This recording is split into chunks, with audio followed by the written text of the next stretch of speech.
welcome to the 20th lecture of our laws of motion discussion. Last lecture में हम लोगों ने veg constraint और स्ट्रिंग कंस्ट्रेंट के ऊपर सवाल किया था. आज हम लोग जनरल कंस्ट्रेंट के ऊपर सवाल करेंगे. बहुत छोटा सा लेक्चर है ये. तो वो जनरल कंस्ट्रेंट जो है इसका कोई रूल नहीं है, सबसे पहला बात. दूसरा पॉइंट, इसमें हम लोग को मैथमेटिक्स का यूज ज्यादा करना है और इसलिए ये टॉपिक आप 12th के बाद जब रिकॉर्डिंग देखोगे वापस से या वापस से जब हम रिवाइज करवाएंगे तो आपको ज्यादा अच्छे समझ में आएगा. ठीक, क्योंकि उस समय आपके पास मैथमेटिक्स एप्लीकेशन ऑफ डेरिवेटिव्स अच्छे से समझ में आ गया होगा. ठीक है, लेकिन क्योंकि अभी ये क्वेश्चन है आपके पैकेज में, मुझे समझाना है, ये टॉपिक कंप्लीट करना है, इसलिए हम लोग दो क्वेश्चन के हेल्प से इसको समझने का प्रयास करेंगे. अच्छे से आप लोग को इसको समझना है. ठीक है, जनरल कंस्ट्रेंट में सिर्फ और सिर्फ मैथमेटिक्स है, कुछ और नहीं है. ये सिर्फ और सिर्फ जेई एडवांस और जेई मेंस में कई बार, मतलब कभी कभी अगर पूछते तो नीट वाले बच्चों के लिए इंपॉर्टेंट नहीं है, वो लोग इसको चाहे तो स्किप कर सकते हैं. So let's discuss general constraint and these questions are there on your package. एक बात मुझे और करनी थी आपके पैकेज पे ना. देखिए, हम लोग पहला सीपीपी सॉल्व कर लिए थे, फर्स्ट सीपीपी पैकेज का. सेकंड सीपीपी में क्वेश्चन नंबर 4 है, तो आपको 4, 5, 6, 7 ये करना है. 8, 9, 10 में क्लास में करवा दे रहा हूं. 10 मैंने लास्ट क्लास में करवाया था. 8 और 9 अभी जनरल कंस्ट्रेंट का सवाल है, ये मैं करवा दे रहा हूं. तो आपका ये होमवर्क है कि 4, 5, 6, 7 कर लें. ठीक है, तो मैं लिख देता हूं यहां पे homework package CPP classroom practice paper question number 4, 5, 6, 7, 8, 9, 10 done in L19 and L20. तो देखो, पहला सवाल जो है उसमें हम लोग क्या किए, ये फ्लोर है और ये वॉल है और इस पर एक लैडर रखा हुआ है इस तरह से. ठीक है, ये लैडर रखा हुआ है. इस लैडर का किसी इंस्टेंट पे हॉरिजॉन्टल एंगल थीटा है और इस इंस्टेंट पे ये जो बॉटम एंड है वो दूर जा रहा है v वेलोसिटी से. इसी इंस्टेंट पे ये जो टॉप एंड है वो नीचे आ रहा होगा u वेलोसिटी से. आपसे पूछा, बताइए u कितना होगा या u और v में रिलेशन कितना होगा, ये आपसे पूछा गया. ठीक, अब जरा हम लोग इसमें बेसिक कॉन्सेप्ट सीखते हैं. किसी इंस्टेंट पे जब ये v होगा तब ये डिस्टेंस को हम लोग x मान लेते हैं. इस डिस्टेंस को हम लोग क्या मान लेते हैं, x. No, what is velocity? Velocity क्या है? Rate of change of distance या डिस्प्लेसमेंट. मतलब v क्या होगा? dx/dt. रिमेंबर गाइस, अगर कोई वेरिएबल x मान लीजिए वो इंक्रीज कर रहा है तो वेलोसिटी को पॉजिटिव लिखेंगे, प्लस dx/dt लिखेंगे. और अगर कोई चीज डिक्रीज करता है तो उसको माइनस लिखते हैं. समझिए इस बात को. ये x है और ये वेलोसिटी. ये वेलोसिटी जब जैसे जैसे ये पार्टिकल इधर जाएगा, ये पॉइंट इस इधर मूव करेगा लेफ्टवर्ड, x का वैल्यू बढ़ेगा कि घटेगा? बढ़ेगा. x बढ़ेगा, इसलिए ये जो वेलोसिटी इसको प्लस dx/dt लिखेंगे, क्योंकि जैसे जैसे ये पॉइंट इधर मूव करेगा x का वैल्यू बढ़ेगा. डेरिवेटिव में ये पॉइंट ध्यान रखना. सिमिलरली, अच्छा, इसको और ऐसे आसानी समझ सकते हैं कि v क्या होगा भाई, ये x है, कुछ टाइम बाद ये dx आगे बढ़ जाएगा. बोलो, तो dx हो गया displacement, v is equals to dx/dt. किसी इंस्टेंट पे ये y है तो u क्या लिखेंगे? u लिखेंगे minus dy/dt. Velocity rate of change of displacement, लेकिन माइनस क्यों लिखे? क्योंकि जैसे जैसे ये पॉइंट नीचे आएगा ये y का वैल्यू क्या होगा? घटेगा, इसलिए नेगेटिव लिखना पड़ा. इसको आप ऐसे भी समझ सकते हैं कि जैसे जैसे ये पॉइंट नीचे आएगा dt टाइम के बाद ये du नीचे आ जाएगा, dt टाइम के बाद ये dy नीचे आ जाएगा, तो नेट डिस्प्लेसमेंट जो है वो घट जाएगा. नेट ये डिस्टेंस जो है y वो घट जाएगा. पहले y था, अब कितना हो जाएगा? y minus dy. तो आगे से हम लोग इस बात को याद है, कोई चीज जब इंक्रीजिंग होता है तो उसके डेरिवेटिव को पॉजिटिव लिखते हैं, कोई डिक्रीजिंग होता है तो उसके डेरिवेटिव को नेगेटिव लिखते हैं. मुझे ये बात इतना स्ट्रेस नहीं करना पड़ता। ये बात आपको मैथमेटिक्स फैकल्टी आपको पढ़ाएंगे क्लास 12 में, वहाँ पे एप्लीकेशन ऑफ डेरिवेटिव में एग्जैक्टली यही सवाल है, सेम सवाल है। ये मैथमेटिक्स के ही बुक से क्वेश्चन उठाया गया क्लास 12 मैथमेटिक्स से, तो वहाँ से ये सवाल फिजिक्स में पूछ लिया गया। आपको इस u और v में रिलेशन बताना है। अब देखो यहाँ पे हमें याद आएगा कि देखो ये लैडर है, इसका जो लेंथ है l, जब ये मूव करेगा तो x बढ़ेगा y घटेगा, लेकिन l क्या रहेगा, हमेशा कांस्टेंट रहेगा। l क्या रहेगा, कांस्टेंट रहेगा। तो हम लोग इसी बात का यूज करेंगे, और ये एंगल 90 डिग्री है, तो हम लोग लिख सकते हैं x square plus y square is equals to l square, Pythagoras theorem. देखिए इसमें कोई फिजिक्स नहीं है, खाली मैथमेटिक्स है। अब लोग इसको डिफरेंशिएट कर देंगे t के रेस्पेक्ट में, क्योंकि dx by dt है, dy by dt है, इसलिए इसको t के रेस्पेक्ट में डिफरेंशिएट कर देंगे। Differentiating with respect to t, देखिए x स्क्वायर का डिफरेंशिएशन 2x होता है, लेकिन ऐसा तब होता है जब x के रेस्पेक्ट में करें।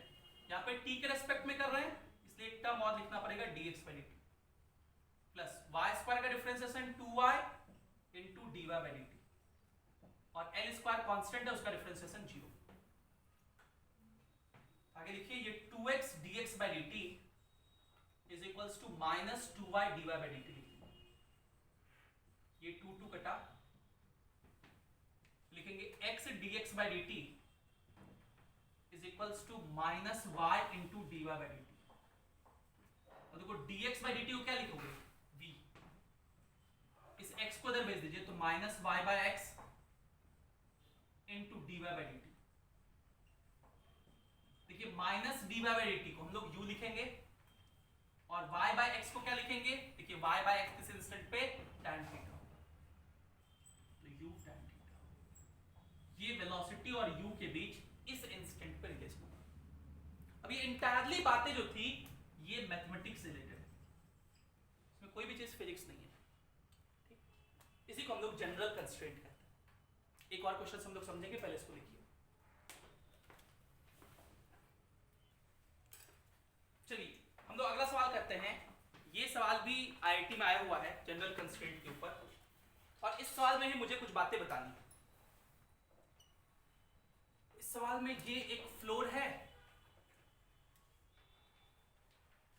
और इस फ्लोर पे ये एक हेमीस्फेयर रखा हुआ है। इस हेमीस्फेयर का रेडियस जो है, ये सेंटर है, इसका जो रेडियस है वो r है।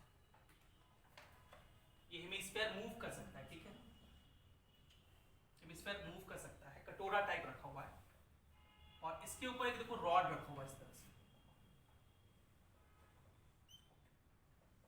ये रॉड इस तरह से रखा हुआ है,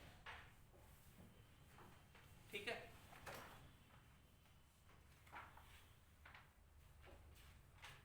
ये जो हेमीस्फेयर है ये v2 स्पीड से इधर जा रहा है, और ये रॉड v1 स्पीड से इधर जा रहा है। ये क्वेश्चन में लिखा हुआ है, अब कैसे जा रहा है उससे मतलब नहीं है। आपसे कह रहा है find the rate at which theta is decreasing, and what is theta? Theta is this angle, ये एंगल थीटा है,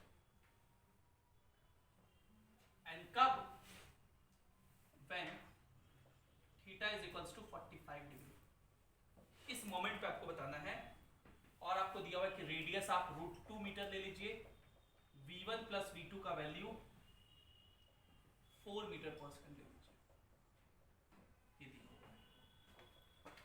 देखिए सवाल को समझते हैं हम लोग। सबसे पहले तो क्वेश्चन में मीनिंग समझते हैं कि ये जो पूछ रहा है rate at which theta is decreasing, तो हमें पूछा क्या है, पहले इस स्टेटमेंट का मीनिंग समझ लेते हैं। सबसे पहले रेट, किसी का भी रेट अगर पूछ दे तो इसका मतलब उसका डिफरेंशिएशन। रेट का मतलब फिजिक्स में क्या होता है, डिफरेंशिएशन, मैथ्स में भी डिफरेंशिएशन होता है। तो थीटा का रेट मतलब D theta by D T. अच्छा रेट किसके रिस्पेक्ट में, ये अगर नहीं दिया हुआ है मतलब टाइम के रिस्पेक्ट में, तो D theta by D T कहेंगे रेट। और ये थीटा डिक्रीज कर रहा है ना, इसलिए नेगेटिव लगाएंगे। इंक्रीमेंट का रेट तो प्लस, डिक्रीमेंट का रेट नेगेटिव। अभी तो बताया कोई भी चीज इंक्रीज करता है उसके डिफरेंशिएशन को प्लस लिखते हैं, कोई भी चीज डिक्रीज करता है तो उसके डिफरेंशिएशन को नेगेटिव लिखते हैं। तो आपसे क्या पूछा है, minus d theta by d T पूछा है। सबसे पहले तो ये सवाल ही समझना इंपॉर्टेंट है कि rate at which theta is decreasing, इसका मतलब minus d theta by d T. कैसे पास था, मैं फिर से रिपीट कर रहा हूं, रेट थीटा का तो इसलिए लिखे D theta by d T, decreasing इसलिए क्या लिखे नेगेटिव। क्लियर? ओके। अब देखिए हम लोग को दिया हुआ क्या है, आर, v1 और v2। तो हम लोग सोचेंगे कि r जो कि एक डिस्टेंस है, ये v1 और v2 में क्या रिलेशन हो सकता है। तो देखिए ये जो पॉइंट है वो पॉइंट इधर जा रहा है v1 से, और क्योंकि ये हेमिस्फीयर v2 से इधर जा रहा है मतलब ये पॉइंट भी उधर जा रहा होगा v2 से। हेमिस्फीयर तो पूरा पूरा एक बॉडी है ना, तो अगर हेमिस्फीयर v2 से उधर जा रहा है मतलब ये पॉइंट भी इधर जा रहा होगा कितने से, v2 से, और ये पॉइंट उधर जा ही रहा है v1 से। इन दोनों के बीच का जो डिस्टेंस है, इस डिस्टेंस को हम लोग x ले लेते हैं। तो क्या हम लोग x, r और थीटा में रिलेशन लिख सकते हैं? बोलेंगे बिल्कुल। ये रेडियस है और ये टेंजेंट है, तो ये एंगल 90 डिग्री होगा, बोलो होगा ना। तो क्या रिलेशन लिखेंगे, tan, ये 90 हो गया तो ये हाइपोटेन्यूज, ये थीटा तो ये परपेंडिकुलर, तो ये हो गया परपेंडिकुलर, ये हाइपोटेन्यूज, तो लिखेंगे sin theta is equals to r by x। तो अगर मैं पूछूं x कितना, तो आप कहेंगे r cosec थीटा। बोलो ठीक, ये बात समझ में आया सब लोगों को? क्लियर है? ओके, तो x का वैल्यू क्या हो गया, r cosec थीटा। अब समझिए इस x को मैं v1 v2 से कैसे रिलेट कर रहा हूं, वेरी इंपॉर्टेंट। देखिए अगर दो पार्टिकल हो और दोनों पार्टिकल एक दूसरे के तरफ जाए, ये v1 से ये v2 से, तो मैंने सिखाया था इसको हम लोग वेलोसिटी ऑफ अप्रोच कहते हैं। इसको क्या बोलते हैं, दोनों एक दूसरे के तरफ जा रहा है, इसको क्या बोलते हैं, वेलोसिटी ऑफ अप्रोच। va से लिखेंगे, अभी आगे ये बहुत बार यूज पड़ेगा, और ये कितना होगा v1 plus v2, relative velocity कितना होगा v1 प्लस v2। जब ये दोनों एक दूसरे को अप्रोच करेंगे तो इनके बीच का डिस्टेंस x बढ़ेगा कि घटेगा, घटेगा। क्या होगा, घटेगा। और इस x को घटाने में दोनों का हाथ है, तो v1 प्लस v2 लिखेंगे rate of change of x with negative sign. v1 plus v2 क्या होगा, माइनस dx बाई dt, क्योंकि दोनों एक दूसरे को अप्रोच कर रहा है। ये अभी बहुत बार मिलेगा, आगे हम लोग कोलिजन पढ़ेंगे तो कोलिजन में भी मिलता है v1 plus v2, velocity of approach, वो होगा माइनस dx बाई dt। आगे इलेक्ट्रोस्टैटिक्स पढ़ेंगे, वहां पर भी वेलोसिटी ऑफ अप्रोच मिलेगा। सो वेलोसिटी ऑफ अप्रोच का मतलब दोनों पास नजदीक आ रहे हैं, तो v1 प्लस v2, उसका मतलब क्या होगा, अगर उनके बीच का डिस्टेंस किसी इंस्टेंट पे x है तो minus dx by dt, very important. Similarly अगर दो पार्टिकल हैं और दो पार्टिकल एक दूसरे से दूर जा रहे हैं, ये v1 से दूर जा रहा है, ये v2 से, इनके बीच का डिस्टेंस x है, तो इनको क्या कहेंगे, velocity of separation. Velocity of separation, दोनों एक दूसरे से दूर जा रहा है, सेपरेट हो रहा है, vs। ये भी कितना लिखेंगे, v1 प्लस v2। कितना लिखेंगे, v1 प्लस v2, के दोनों अपोजिट है, relative velocity v1 plus v2 लिखेंगे। और x बढ़ रहा है कि घट रहा है, बढ़ रहा है, दोनों का हाथ है बढ़ने में, इसलिए प्लस dx बाई dt। तो v1 प्लस v2 क्या लिखेंगे, प्लस dx बाई dt। ठीक है? अब यहां देखिए कि ये v2 से दूर जा रहा है कि नहीं जा रहा है जी, ये v1 से दूर जा रहा है कि नहीं जा रहा है, तो ये जो x है इसका डिफरेंशिएशन dx बाई dt अगर हम लोग कर दें तो dx बाई dt कितने के बराबर होगा, v1 प्लस v2, क्योंकि ये सेपरेशन का ही केस है। तो इसको हम लोग डिफरेंशिएट कर देंगे, डिफरेंशिएटिंग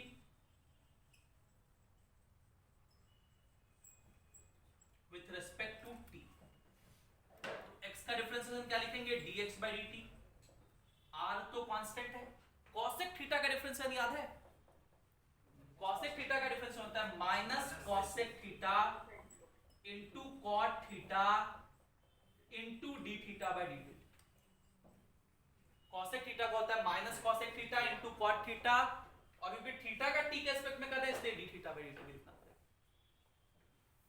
और ये dx बाई dt है, dx बाई dt कितने के बराबर हो गया, v1 प्लस v2 के बराबर। हम लोग को इस एक्सप्रेशन को मैं फिर से लिखना चाहता हूं, यहां लिख रहा हूं, क्या लिखेंगे, लेफ्ट साइड में हम लोग के पास हो गया v1 plus v2 is equals to r into cosec theta into cot theta into minus d theta by d t. ये देखिए minus d theta by d t, और हम लोग को यही minus d theta by d t निकालना है, तो इस टर्म को हम लोग इधर भेज देंगे। तो minus d theta by d t का वैल्यू कितना हो गया, v1 plus v2 upon r cosec theta into cot theta. ये हम लोग का आंसर हो जाएगा minus d theta by d t का वैल्यू। और ये आप निकाल सकते हो, v1 v2 सब दिया हुआ है, v1 प्लस v2 दिया हुआ है 4, r का वैल्यू √2, कॉसेक थीटा, थीटा दिया 45, कॉसेक 45 कितना होता है √2 इंटू कॉट 45 1, तो √2 इंटू √2 2 हो जाएगा, ये हो जाएगा 2। यूनिट क्या होगा इसका, देखो थीटा, थीटा मतलब एंगल, एंगल का ऐसा यूनिट होता है रेडियन, तो रेडियन पर सेकंड, तो 2 रेडियन पर सेकंड से ये एंगल घटेगा। These two questions are sufficient regarding general constraint, है ना। अभी आप लोग इसको समझ लीजिए, इतनी बातें फिजिक्स के लिए काफी है, आगे मैथ्स में जब आप पढ़ लेंगे तो अगर कहीं सवाल मिलता है तो आप आसानी से उसको सॉल्व कर सकते हैं। If you have any doubt clear you can ask me.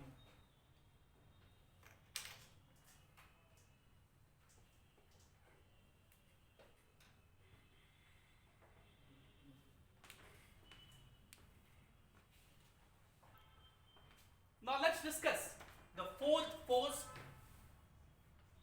and that is the spring force.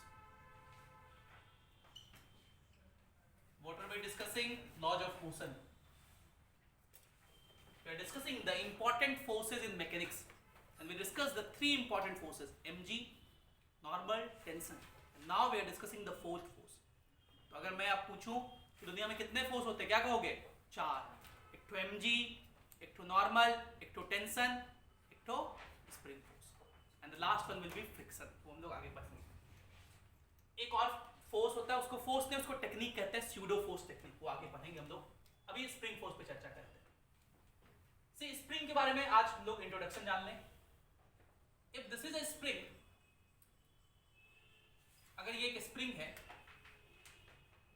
तो स्प्रिंग का एक लेंथ होता है जो मैन्युफैक्चरर हमें बना के देता है। That length of the spring is called L0 और natural length, और ये स्प्रिंग इसी लेंथ को रिटेन करके रखना चाहता है। तो अगर आप लोग वो जेटर पेन देखे होंगे, उसका स्प्रिंग खोल करके रख दीजिए, तो वो स्प्रिंग किसी लेंथ पर रहेगा ना, that particular length is called natural length of the spring, L0 से लिखते हैं, जो मैन्युफैक्चरर एक बार बना के भेजा है। इस स्प्रिंग का एक प्रॉपर्टी होता है, कांस्टेंट होता है, इसको K से लिखते हैं, कैपिटल K से, and that is called spring constant, spring constant, और या इसी को स्टिफनेस ऑफ स्प्रिंग भी कहते हैं, stiffness of spring.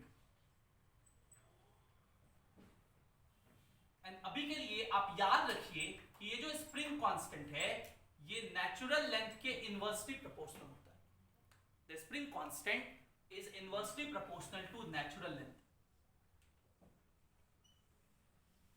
Actually, natural length वह लेंथ होता है जो कि मैन्युफैक्चरर स्प्रिंग का बना के देता है। जेटर पेन है मान लीजिए, उस पेन का एक स्प्रिंग होता है ना, उस स्प्रिंग को रख दो टेबल पे, तो वो स्प्रिंग जिस लेंथ पे रहेगा उसी को नेचुरल लेंथ कहते हैं। नेचुरल लेंथ वह लेंथ होता है जो स्प्रिंग कुछ ना करे तो वो जिस लेंथ पे रहे उस स्प्रिंग को नेचुरल लेंथ कहते हैं। And the spring constant is called K. Spring constant या उसी को stiffness of string कहते हैं, and this constant will be given to you, ये हमेशा दिया रहेगा। इसका ऐसा यूनिट न्यूटन पर मीटर होता है।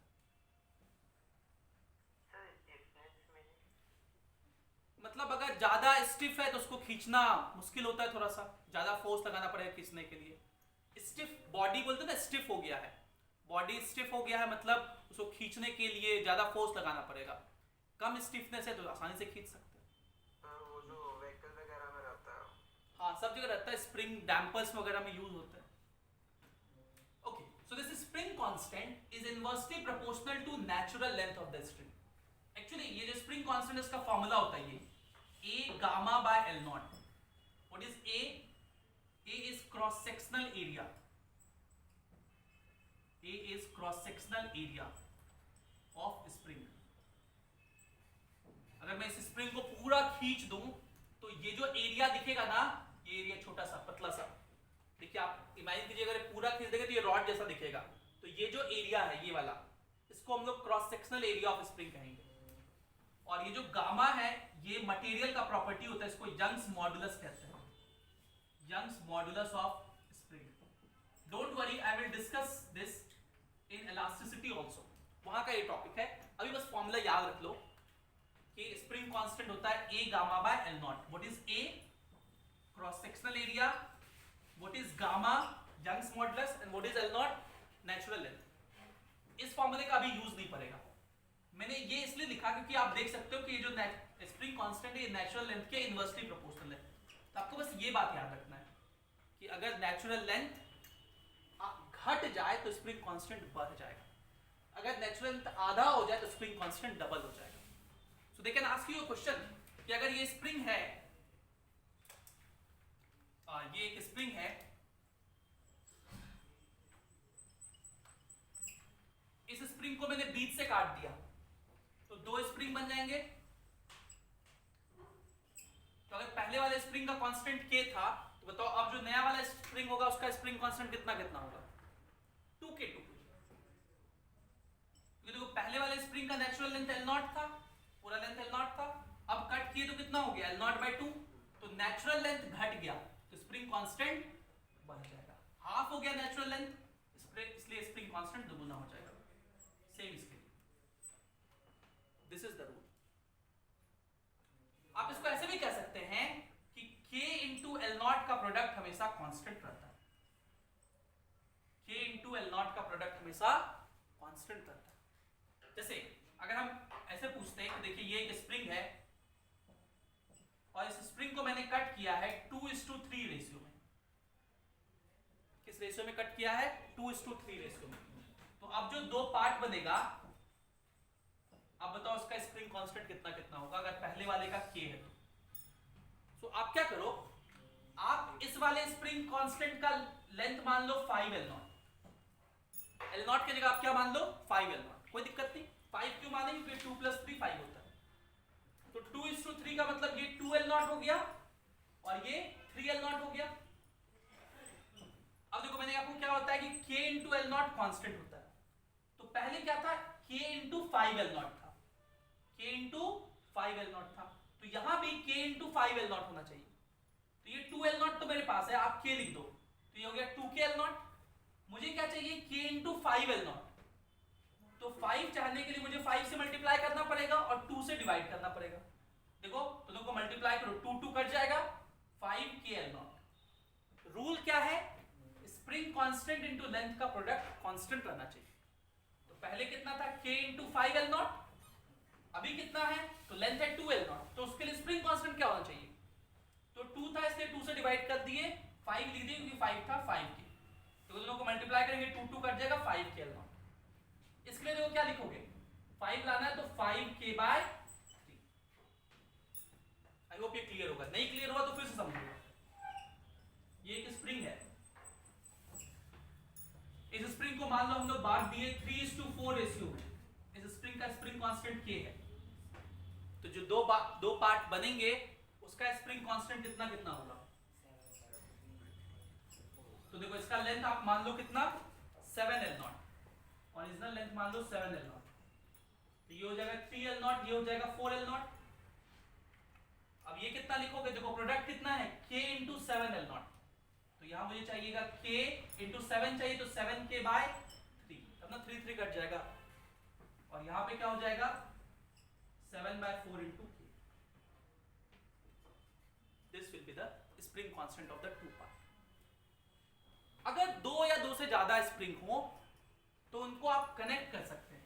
अगर इस तरह से कनेक्ट किए तो तो इसको सीरीज कॉम्बिनेशन कहते हैं। अगर दो स्प्रिंग K1 K2 को सीरीज में कनेक्ट कर दिए तो इन दोनों का इक्विवेलेंट निकाल सकते हैं, और इसका इक्विवेलेंट निकालने का फॉर्मूला होता है 1/K equivalent is equals to 1/K1 plus 1/K2। मतलब इसका फॉर्मूला अपनी क्लास 10th में जो रजिस्टर्स पढ़ा था उसके पैरेलल जैसा होता है सीरीज का। लेकिन अगर दो स्प्रिंग पैरेलल में है, ये K1 ये K2, तो इसका K equivalent K1 plus K2 होता है। मतलब इसके पैरेलल का फॉर्मूला सीरीज जैसा होता है। इसको हम लोग आगे प्रूव भी करेंगे, आगे हम लोग SHM में इसका यूज पड़ेगा तो वहां हम लोग प्रूव करेंगे, वो आखिरी चैप्टर है। अभी बस इतनी बातें याद रखनी है। So what are we discussed? First, natural length of the spring. It is that particular length which is given by the manufacturer, and that length is maintained by the spring when nothing is done with the spring.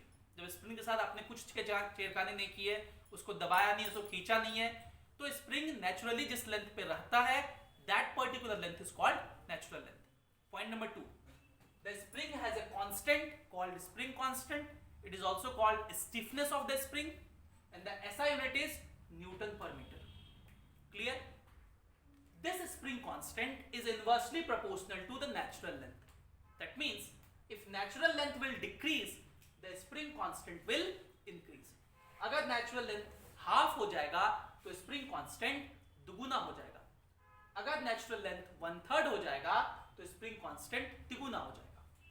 Why? Because the formula for spring constant is A gamma by L naught. What is A? Cross sectional area of spring. What is gamma? Young's modulus of spring. And what is L naught? Natural. Then we said that this K into L naught remains constant. ये तीन बातें। Young's modulus of spring.